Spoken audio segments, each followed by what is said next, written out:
When desire dies, fear is born.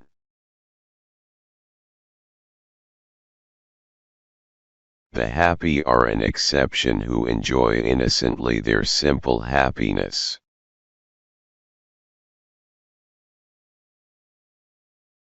Know how to ask. There is nothing more difficult for some people, nor for others, easier.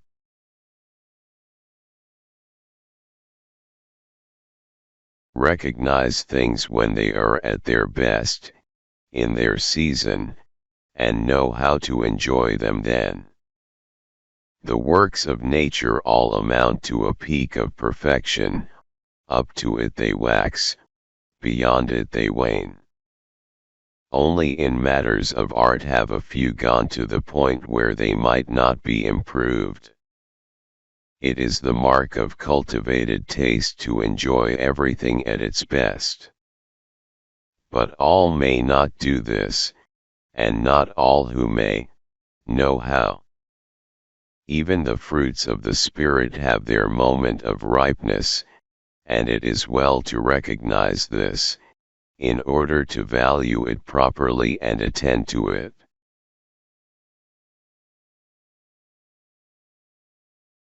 The truths that matter most to us come always half-spoken.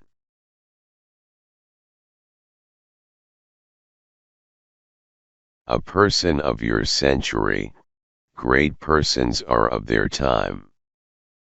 Not all were born into a period worthy of them, and many so born failed to benefit by it. Some merited a better century, for all that is good does not always triumph. Fashions have their periods and even the greatest virtues, their styles. But the philosopher, being ageless, has one advantage: should this not prove the right century, many to follow will. Never do anything when you are in a temper, for you will do everything wrong.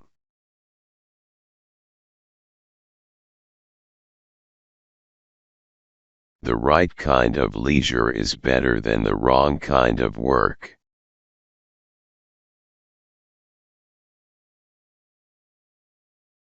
Say farewell to luck when winning. It is the way of the gamblers of reputation. Quite as important as a gallant advance is a well-planned retreat. Lock up your winnings when they are enough, or when great. Continuous luck is always suspect, more secure is that which changes. Though half bitter and half sweet, it is more satisfying to the taste. The more luck pyramids, the greater the danger of slip and collapse. For luck always compensates her intensity by her brevity. Fortune wearies of carrying anyone long upon her shoulders.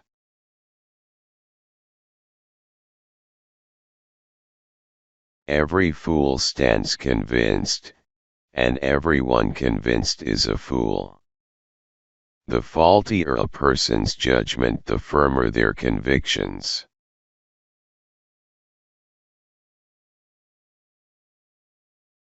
When you counsel someone, you should appear to be reminding him of something he had forgotten, not of the light he was unable to see.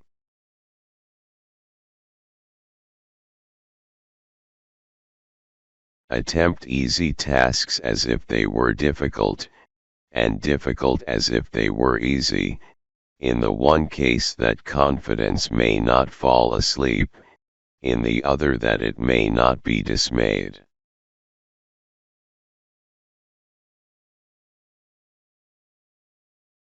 Memory is not only unruly, leaving us in the lurch when most needed, but stupid as well, putting its nose into places where it is not wanted.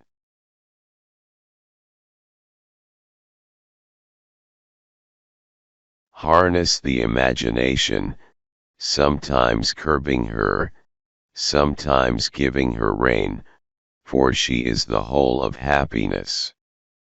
She sets to rights even the understanding.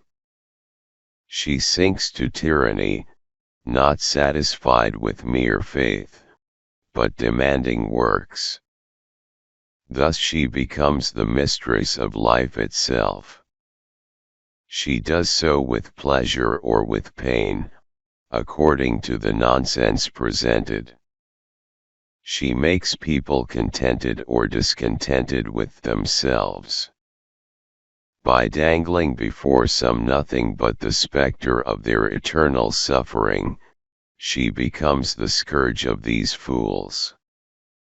To others she shows nothing but fortune and romance, while merrily laughing. Of all this she is capable if not held in check by the wisest of wills.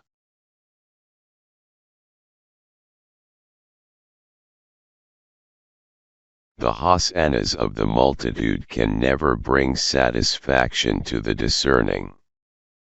Yet there exist those chameleons of popularity who find their joy, not in the sweet breath of Apollo, but in the smell of the crowd.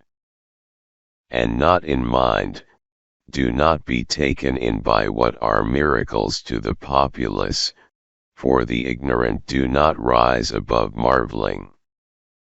Thus the stupidity of a crowd is lost in admiration, even as the brain of an individual uncovers the trick.